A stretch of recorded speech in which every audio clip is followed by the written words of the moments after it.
this kind of thing. And like we quite quickly discover that it's quite hard.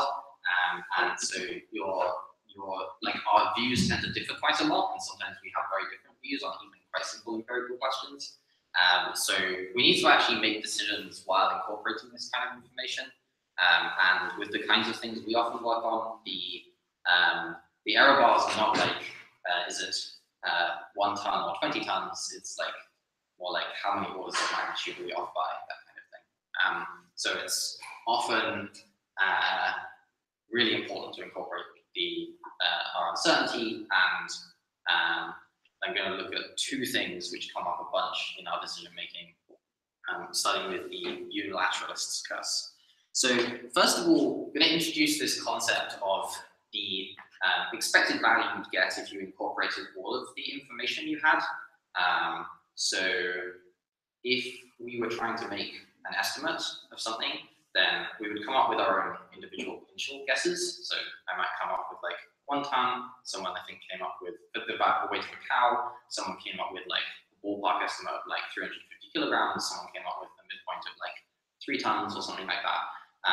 And so we come up with some range of things, but if we all got together and we talked together, we come up with some like combined estimate after resolving our differences. We can also go and consult other sources, like in this case, we can look this up, and we had someone who actually knew the answer. So we can come to like a quite considered expected value for something. Also, even for something where we can't just look up the answer, we can often consult certain people, and we'd often be consulting different people, but we could all kind of get together, consult all of the relevant people, and have a kind of collective best guess. So this is like the expected value when you have like basically all of the information. That's another great information.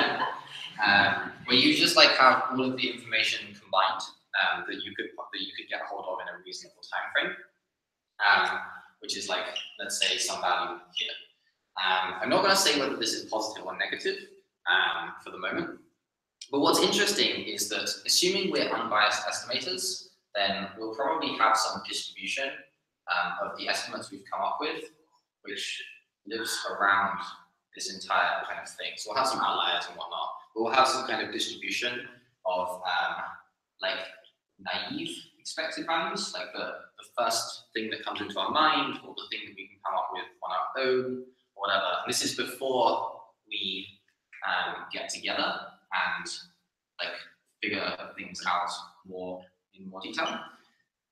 So it's like 1 through 6, say, different expected values, and hopefully, like in expectation, these things will kind of average out in this.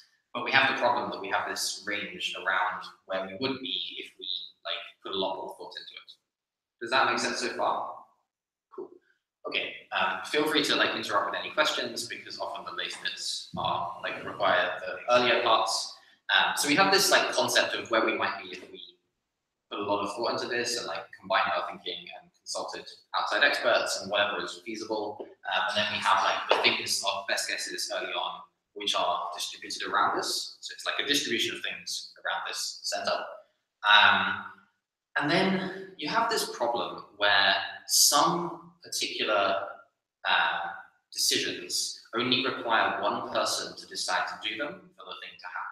So there's a case where we have 6 people in this, or some number of people who are trying to figure out whether to do a thing, and either they kind of decide either yes or no. And in some situations, it only takes one person to say yes for the thing to go ahead. So long as at least one person says yes, the thing happens. So does anyone have in mind a kind of decision criteria for how to decide whether to vote yes?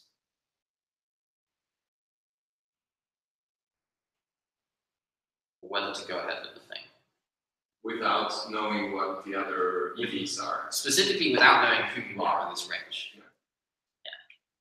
So the thing that most EAs do, unfortunately, is just be like, well, is my number positive? But of course, you'll notice that if, like, say this is 0, then in this case, the EV is negative. If we, like, the kind of considered EV, if we thought about this in hindsight, is likely to be negative. But one of the people who is thinking about this problem will think that it's positive. like in their naiveness. And that means that if everyone just acts on what they think at first, then this thing will happen, which is like kind of unfortunate. So what you could do in this very simple, like one thing you obviously don't want to do is just to do the thing if it like naively does. Because if it's a thing that only requires one person to go ahead, and people tend to go ahead even if it's like they're an outlier and it's actually negative, then this is bad. And of course, you can't tell which of these people you are. So if we go back to the case where... Can I just ask a question? Why is the EV negative? Or are you just saying it in a scenario where it is negative? Yeah, exactly. So in a scenario where it's negative, the thing still happens. So clearly there's a problem with the simple algorithm of just doing the thing if your naive expected value is positive. In this kind of toy model, this is not particularly like, this is like super, like very simplified, but it's interesting to think about. You have this kind of distribution of things that you might expect. Like even when you don't know whether this is positive or negative, like you don't know what the value of the true thing is, you can kind of imagine how much like difference in information there is likely to be, and how spread people's initial estimates are likely to be from the true value. And then think about what the most optimistic person is likely to think in this situation. And obviously, this is super crude, but you have some kind of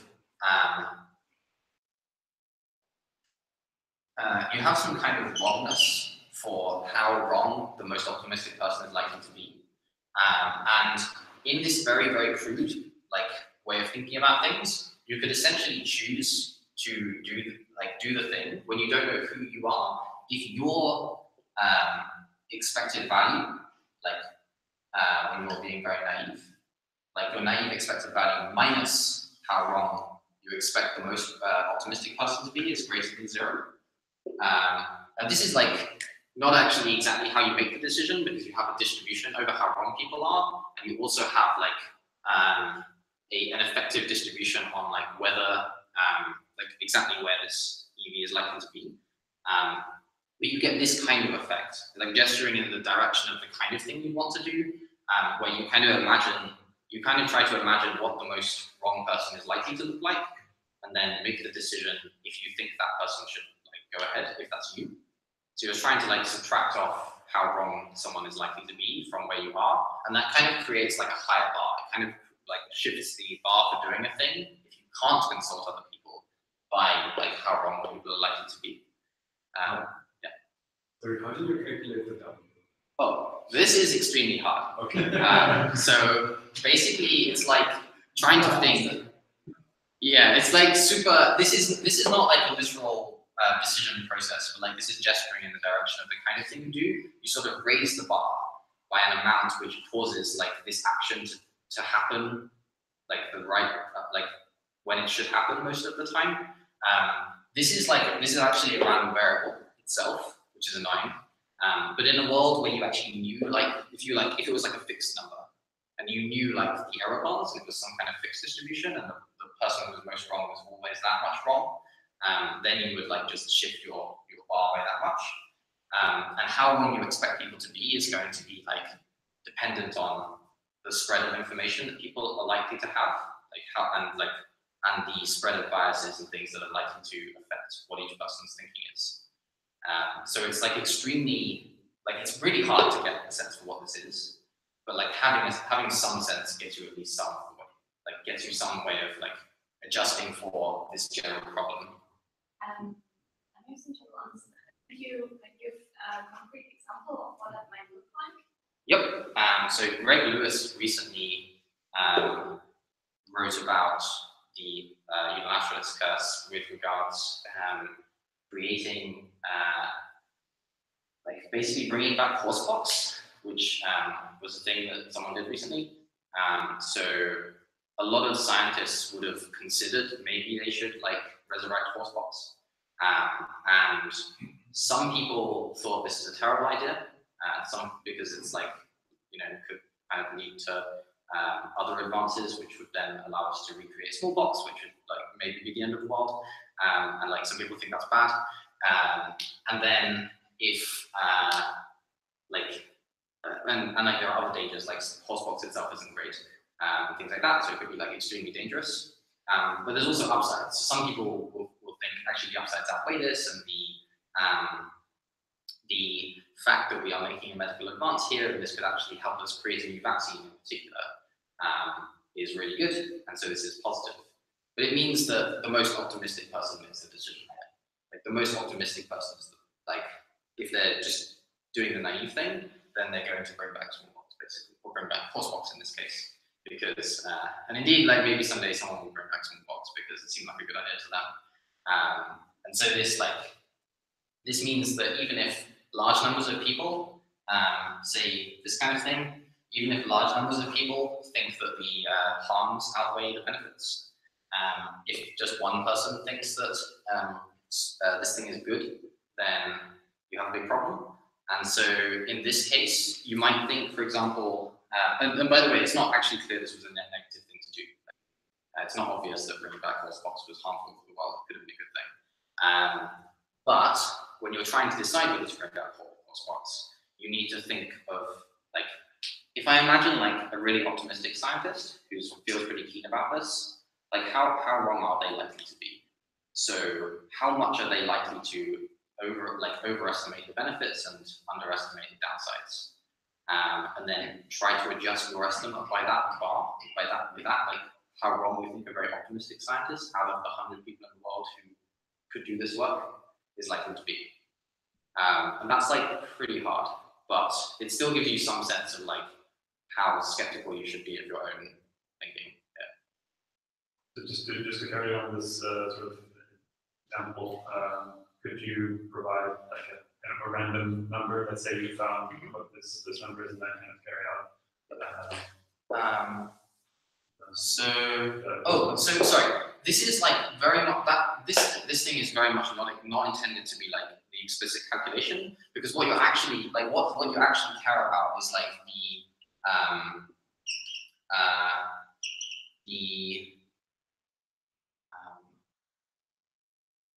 good, bad. This decision is good, this decision is bad in like upon reflection. And then you have the two scenarios, which is 0 people think it's good, or at least one person thinks it's good. And then in this case, like if it's good, it's very likely that at least one person naively thinks it's good. But these are like kind of winning. These are the winning situations, and we want to end up in those situations as often as possible. Basically, like there's obviously the weighting of like how bad each of these buckets are, okay. But like at a kind of very simple level, you've just got like these are good and these are bad, basically. You want to like maximize the probability you end up in those. Just adjusting by this only works when this is like non-probabilistic, or like you actually know what this is in like fairly concrete way. Yeah. So. Yeah, it's going to get the adjusting because the either the W is smaller than all of the EV then you do something because you're in the case of 1+, or it's the same or bigger, then you don't do anything. So this again. So if the W is so I don't see how this helps you at all, because if you're in the situation that you look at like you only want at least one person being making this decision, then if your W is smaller than any of the EVN, then you're still in the situation that it's done. That's correct. Yeah. So the idea is you're trying to estimate like how wrong the most wrong person is, and then make a decision based on that. So this is like I've defined this in a way that like causes it to solve the problem, but it's actually like the difficulty isn't actually getting this number in the first place. Like you're basically trying to figure out how wrong the most this person is, without knowing whether you're that person or not. Yeah, so you want to look in the future. So you want to know if the decision will be good or bad. That's what you do. You want to. That's what you're aiming for. But in some cases, you have a sense of how wrong people are likely to be. For example, I was I was actually well, so in situations where it's like a fairly simple empirical thing, I don't expect people to be out by like more than an order of magnitude. Whereas in cases where like there's a lot of sign uncertainty, I expect people to be extremely wrong. Okay. So there's like I have quite a like strong sense of some things being extremely like a lot of movement building stuff, for example, people can be extremely wrong about because there are like multiple parameters, some of which can like be sign changing. And when you look at like the uncertainties in individual parameters and the likely errors people are going to make in each one, they can build up to very large errors. While some things are like reasonably intuitive, like if I ask like if I threw this pen at the door, like roughly how long would it take? I'd expect people to be out by like a factor of 2 or something. And so if I was making a decision which for some reason relied on whether I could get this to there in like less than a second or something, then I'm like not particularly worried if I think it's like going to take half a second or something. It's just unlikely that I'm wrong that much, and it's like probably a good thing for me to do it. Obviously, you have to weigh the magnitude of failure versus success, and that does actually change the calculation a bit. But that, like, you know, that kind of decision versus a decision which is like way more complicated, I will like have some sense of the magnitude of this. I'm still not really convinced, but I guess you could learn from like, oh, we did the horse box thing. Shall we now recreate something else? And you could like lesson from some previous decisions. Yeah, you can observe a lot of when people do this kind of stuff, and you can also have some sense of like what your own and other people's biases are likely to be. Like not just like biases that take you away from like fair, like the kind of being the correct, being like unbiased estimators, but also just general errors that people are likely to have that cause them to diverge. So you have some sense of like, especially if you have like, sorry, it's meant to be multiplications. Oh, that's terrible. This is not the reference to do this. If you have like multiple factors and you have a sense of like how big the errors in each of the factors are likely to be, or how big the differences in people versus when you like have when you look at this factor in a year. Like one interesting question is like how far do I think I might be from what I will think in a year's time? Or and in particular, how far do I think, like the thing really here is how far do I think the person who is most wrong is now from what like we collectively will think in a year's time. And so you could look at, for example, a lot of like field building stuff. We often look back to a year ago and think, wow, we were very wrong. And we expect to also think that in a year from now. And that's just how it is. Whereas something like, I wasn't surprised to only update my like opinions about the maths of a cow by a factor of 3. In fact, that was kind of quite actually larger than I was expecting to update my views by. And that's the kind of heuristic you might use that. And then multiples you can break down firmly wise to like how much you expect to update on each thing if you have a lot more information.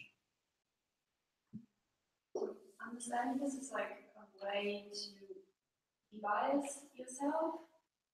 Like if I were doing like trying to decide something like this, I would might be asking myself questions like, if this were to go wrong, like what would it have been that goes wrong, or like are there any reasons to assume that I might be positively biased? Do I have any like ulterior motives or something like that?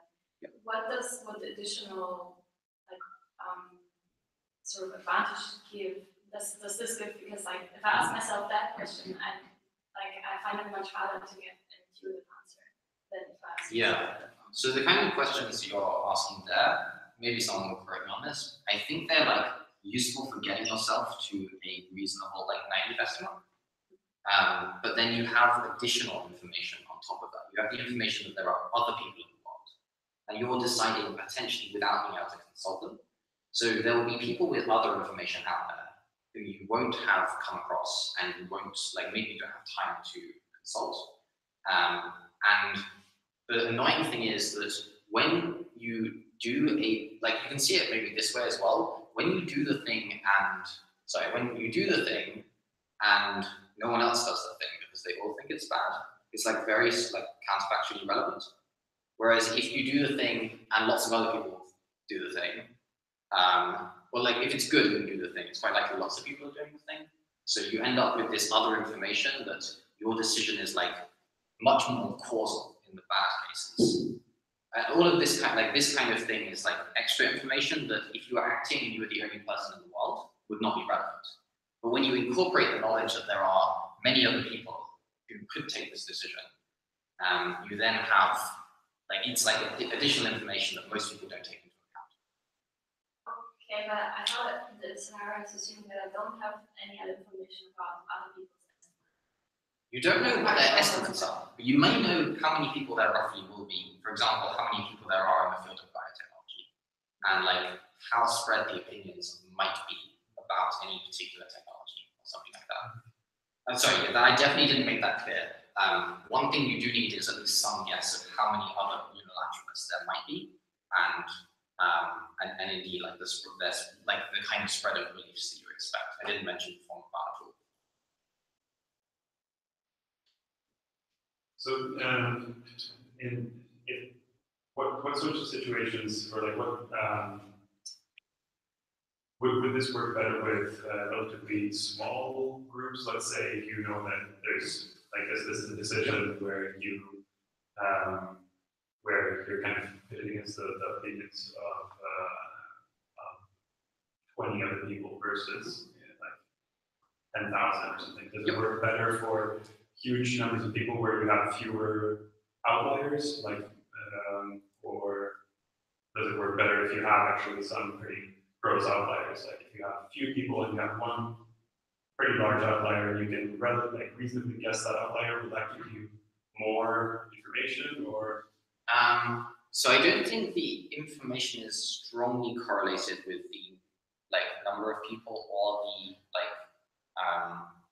the distribution of things. Like the amount of information you have is how confidently do you know the number of people, and how confidently do you understand the distribution of views that are likely to arise. So when there are more people, you're likely to have much more, like you're likely just to have more spread just by virtue of there being more people. It's like very natural. So you're going to have this additional spread, which means your discount needs to be higher. And also, if you see that there are more extreme, like for example, if people basically have a better model of the field, you think people like us, like people who are like yourself, like comparables in this case, have a stronger model of what's going on and are like less likely upon reflection to dramatically change their views, then that actually decreases how wide your discount should be, because likely you're not going to change your mind very much. And so if you happen to be this, like you're kind of unlikely to be this person, like, well, in this case, I'm drawn to like slightly goes above 0, but like, here your bar for, here there's a case, sorry, that's a kind of relevant. Basically, it just pulls your amount of discount tighter if you have a better understanding of, or like if you think people in the field are less likely to update or have reason to update in like a year's time or something like that. The actual, the time interval you use will depend on the case. So there might be cases where, you have a lot of time available, and so what you actually care about is how many shots are going to be taken at this, or could be taken at this thing over quite a long period. And so that varies quite a lot. But yeah, the big some obvious factors are how many people and what is the likely kind of distribution of a randomly selected person's view. That kind of captures the entire thing. This is all done without mentioning any of the easy solutions. I covered the hard bit first because I think this is like my best guess of the thing that Max was going for when he mentioned that most people miss an important thing, but I look forward to hearing if that's not the case. My guess is that a lot of the time, I noticed a lot of the time, the stuff that I've actually said so far doesn't really get said. So the case of what you do when there is a what you do when you just have to make a decision, how you adjust there. The nice thing is that you have this distribution, but you can, of course, try to close it. You can, if you one option, when you don't know which of these people you are, you could be any of these naive people, you could try to find all of them, get them all in a group and talk to each other. And then you should hopefully be a group of relatively unbiased people who can overall come to a more sensible conclusion. And this dramatically downshifts your, like if you shift all together and combine your views, you're likely to end up somewhere that's like significantly closer, and so you have like much less of a problem. Although it's worth noting that there might be other such groups in the future. And like, if this is a thing that is like, could happen over like any time over many years, then you still have to consider that new, much more confident group, a group that has much better understanding, still as one of many groups that may exist in the next decade or whatever. So like, I think this is how we should use CEA to a large extent. We can bring ourselves together and like hash things out internally, but if we ever are making a decision on our own, then we still have to consider ourselves like as having comparable organizations like EAF also making the same decisions. And if we don't have time to talk, or it's not prioritized to talk about these things, like at some like global forum or something, or there are lots of other social movements in the world or whatever, then a lot of the random decisions that we could be making, we have to consider ourselves as like a more informed group, but nonetheless one that is prone to the same kind of phenomenon. Ideally, of course, you like do this as much as possible, but it's not always an option. Hence why I was talking about the general, like adjusting for imagining you are the most optimistic person and trying to deal with it that way. Yeah. Any questions on unilateralist curse? I imagine there will be general disagreements, which is good. I'm interested also hearing if you think there's any tweaks that should be made to this that will make it much more useful. I have a technical question I'll ask you. Cool. So then very quickly, the optimizer's curse is kind of a similar thing. You have a bunch of things you're trying to choose between, and rather than the binary question of do or don't do the thing, you have to choose what is the best thing. Now I've drawn a toy world here where we have this concept of like, all expected values are subjective, but like we have here an expected value if we have all of the information that we could plausibly have to hand. You might also have an expected value which similarly is like the expected value you would have if you had a complete model of the situation. So if you had like as complete a model as you could plausibly have in whatever time you have available to make a decision. So you have a bunch of different, or in fact, as complete model as like physics allows or something like that would be the ideal. You have a bunch of things you could choose to do. And these have some true, like unknown, like ideal expected values. Like the expected value you would come to if you got all of the people you most respected together for 100 years and used all of the resources you could to try to figure things out, or something like that. And the annoying thing is, some things you have extremely high error likelihoods on. You're likely to just get them very wrong. That's just how things are. Obviously, you can improve your estimates. But other things you actually have much more complete models of, and you're unlikely to get them as wrong.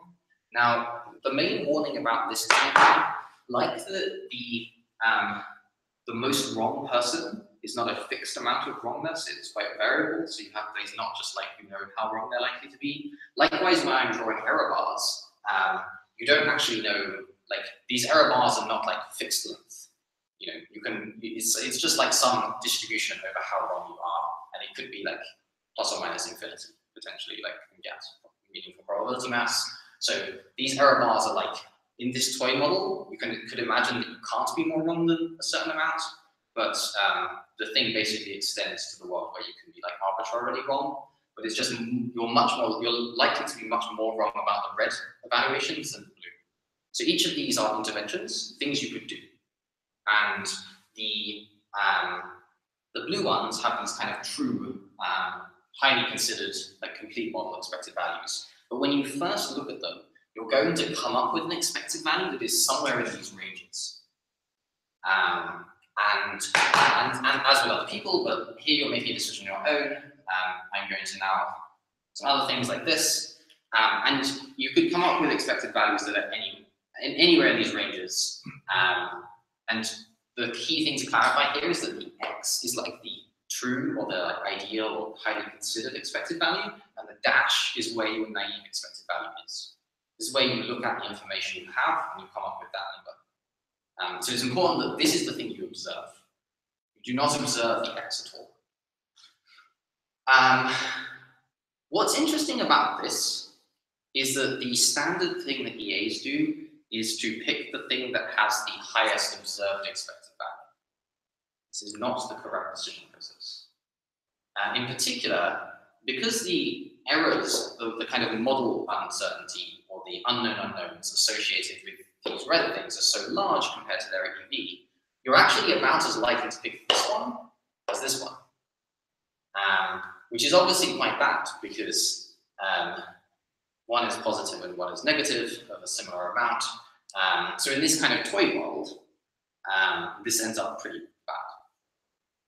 If you have information about how much unknown there is for each intervention, then you can bias yourself heavily towards the ones which you have fewer unknown unknowns. In this world, I've drawn it so that the average amount of good or bad caused by an intervention is like independent of the unknown unknowns. And this might be false. But it's worth noting that for when your amount of like unknown is so different between things, in this case, I would be quite happy for the blue things. If I believed that the world was such that the blue things tended to be closer to 0, I would still prefer to choose between the blue things than choose between the red things. Simply because I would prefer to choose between the blue things and kind of deprioritize the red things, simply because the odds of choosing if I allow myself to choose the red things without any kind of bias against them, then I'm just likely to pick one of them at random, and they are, that just gives me an EV quite close to 0 because they basically cancel out. So this like massively draws down the EV of things like towards 0, where you have a lot of unknown unknowns, which is kind of very, very close to saying things for which you have a highly incomplete model. So once again, the hard part is in understanding how white these things are. If you knew how white they were, then this would become a really easy calculation.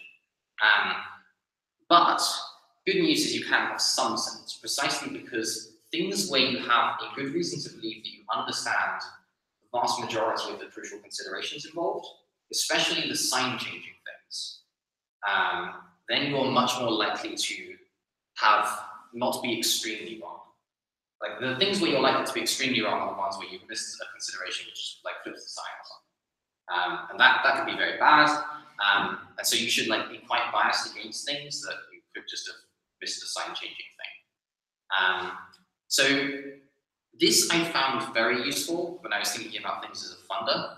I think this is like, I find this harder to apply, but this one is like pretty apparent in almost every decision of any importance, where I am strongly biased towards things where I have reason to believe that I at least understand what the crucial considerations are. And this can leave pretty large kind of error bars, like error bars across orders of magnitude in things that I think I understand reasonably well, but like not as well as other things, while some things will have error bars across many orders of magnitude. And these are, but I think there's some sense in which we can to some degree tell between these things. Obviously, the real world is not so simple as having just 4 things to choose between, but you can still have some bias towards things which you understand better in a kind of model completeness sense. So if you want to optimize for the best option, but you have these massive unknowns, how would you justify spending more time trying to understand those crucial considerations versus just biasing towards the thing I certainly already know? Yeah, that's absolutely right. So you can treat gathering information as like an intervention in itself, which tends to score both quite high and also a thing that kind of is robustly positive. So I tend to just think of like meta level stuff, like gathering information about these things as its own intervention. and like generally is a thing I'm quite positive on for that reason. So you might, if you have like chances to also throw money at things or something in the meantime, which you can't use to fund research, say, then you would prefer to be throwing money at these things. When say you can't like save to give later or anything like that, then like in the near term you must be doing, you like must bias towards these things. But indeed, like research seems to be like a thing where we kind of understand more. There are like some ways research can be negative, like when it uncovers like information hazards and such like, but we have a decent understanding of those things, and it seems like robustly positive in such a way that causes it to score very well. This goes for like, yeah, I mean, this heavily drives my prioritization of courses, and that's one reason that research seems so promising. I mean, so one example of the blue thing, one of the blue things would be the Humane Slaughter Association, which is like pretty clearly has like some positive effect, but doesn't have any long-term consequences and therefore doesn't have large error bars. Like there's not much model uncertainty involved. And then a red thing could be more like maybe, yeah, I mean, so obviously this is controversial, but I would say it's maybe something like a global development charity that also accelerates economic growth on the world scale, and it's not clear if that, for example, accelerates AI development or some other negative side effects. Yeah, this is a common error, unfortunately, which I don't think I have to point out in the stream, but for anyone like listening to this later, this does indeed not push me towards short-term things, unless I understand their consequences in the long term. So it is not correct to say that I have a strong model of the short-term effects of this action, therefore I have a complete model of this thing. Like if you do not understand the long-term effects, you may have missed the entirety of the model. And indeed, if you think that the Humane Slaughter Association has like pretty limited long-term effects and you have like confidence in that, then indeed that makes it like you have a fairly complete model of it. Whereas indeed many interventions with quite interesting short-term effects, which we're quite excited about, like look pretty great, we really don't know what their long-term effects are, and that's obviously quite bad. And that really does blow up the unknown unknowns. Definitely, I have a really limited personal view on like whether economic growth is good. Probably a reason not to publish this video.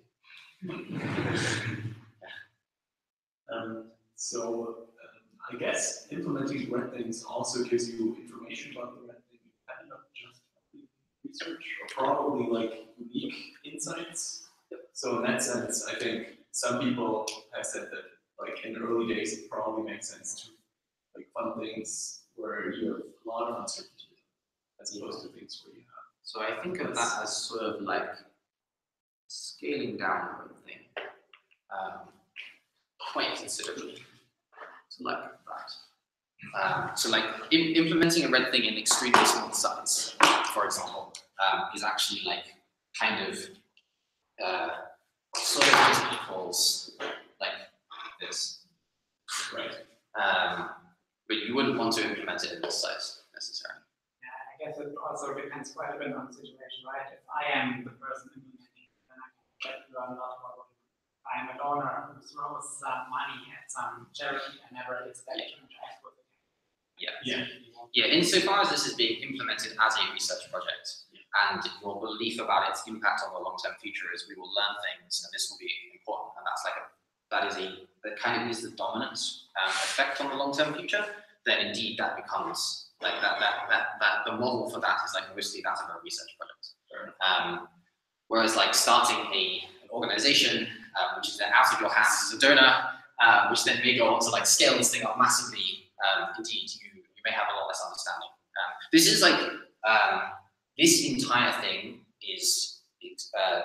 like drives a lot of my beliefs. Like this is like a very good model of me. I use this like all of the time for everything.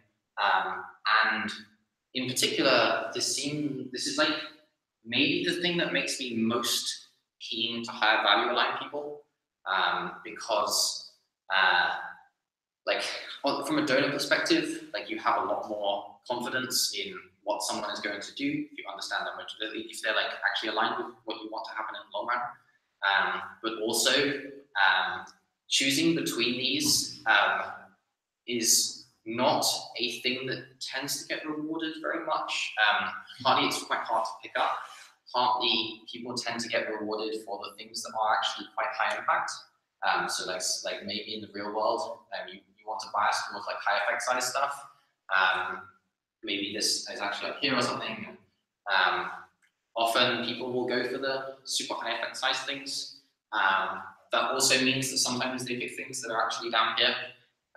But just like for people who are like not altruistically motivated, the rewards for doing this are often much greater than the problems that caused to yourself for doing this. This is also true in trading, where typically making $10 million in a year might earn you some large amount of money, and the worst that can happen is being fired, which is pretty bad, but like you would potentially take some pretty extreme risks and be willing to like open yourself up to extreme uncertainty, which could have very positive outcomes or very negative outcomes. And, like, you know, there's a kind of principal agent problem from that effect. So yeah, definitely don't just give money to people to kind of go and do a thing when you only understand the first year of what they're going to do or something. And yeah, this seems to drive like a lot of how we want to structure like, our hirings. There are situations where, like, even though you're biased against it, you will still go for the option. Yep. This is only like a downgrade. The formal mathematical way of doing this is to have a prior over interventions, and then attempt to incorporate your understanding of the uncertainty, and then like basically just do a Bayesian update across all interventions.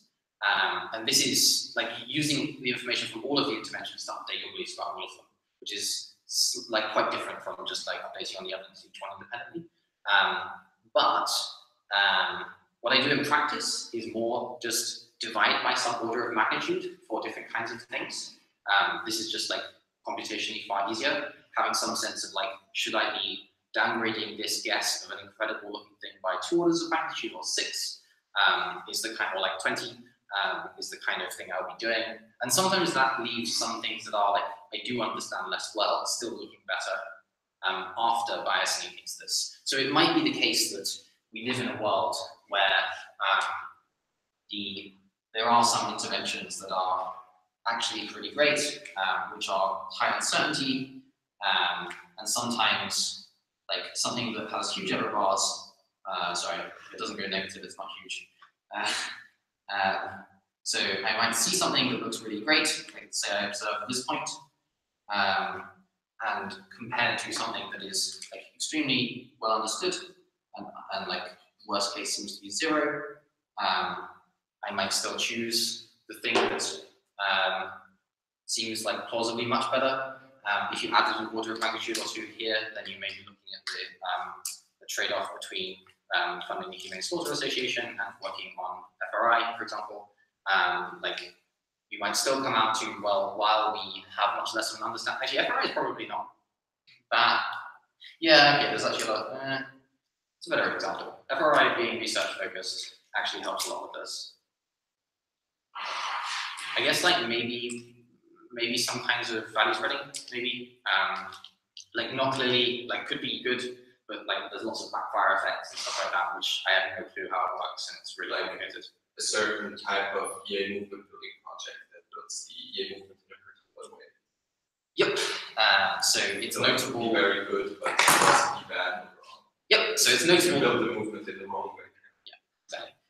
So my largest donation was to 80,000 hours, which like lives more in this category than the Humane Slaughter Association, but I think the EV is much higher.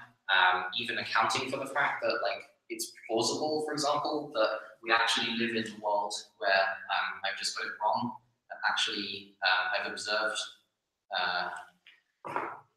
observed it here, like that's your actual place, and I've still observed it here, but I'm just wrong, and it's actually net negative. That is a possibility. Like all movement building can be net negative, basically. And yeah, we could be in that world. That's a risk that I'm taking. But in the case where something looks like it could be like 3 orders of magnitude more effective in a kind of naive way, and my discount on it is only like 1 order of magnitude more than for the Humane Slaughter Association, say, then these numbers roughly right? Not quite, but add 1 to both, I think. Then I would still go for 80,000 hours over Humane Slaughter, at least a year ago I would. Now they've got money, so but it's like less of a priority, but yeah, that kind of trade-off still can push me to do like things I understand less well. But it is notable that at the same time, I had like immense error bars on Miri because I didn't understand it. This is notable. Like I know a lot of people who kind of thought Miri was good, but I didn't know who exactly to trust. So it might turn out that actually Miri was like this, and I just had no clue. And it kind of looked like it was pretty high, naive guess. Like I knew a lot of people who thought it was great, but like my understanding was pretty poor. And there's a lot of like the world will have a lot of things that like Miri might be like this thing, but there are lots of things that will to me look like Miri, which are actually this thing. And I at that time did not have the ability to tell them apart. And as such, like went for 80,000 hours over Miri, despite them both being funded at the same time. So yeah, that may have actually been the wrong move triggered by this, but you can see that in an alternate world where there's something that looks like Miri but isn't actually any good, or is actually actively harmful. For example, the reputation risks associated with being quite weird were actually more important. I just didn't know that that was true. Then I would have made the wrong choice. So that may have been a thing that worked out like not well in hindsight, but that's the kind of trade-off you make. There's an example of like not picking Miri, but still picking 8,000 hours over Humane Slaughter, despite 8,000 hours being, in some sense, less than, right? Like have more unknown unknowns because of the proof building aspects. Yeah, it's a lot of diagrams. People think anything of that was completely wrong. Should let me know. I would like to know that. Also, if you have questions, I will just hang around here.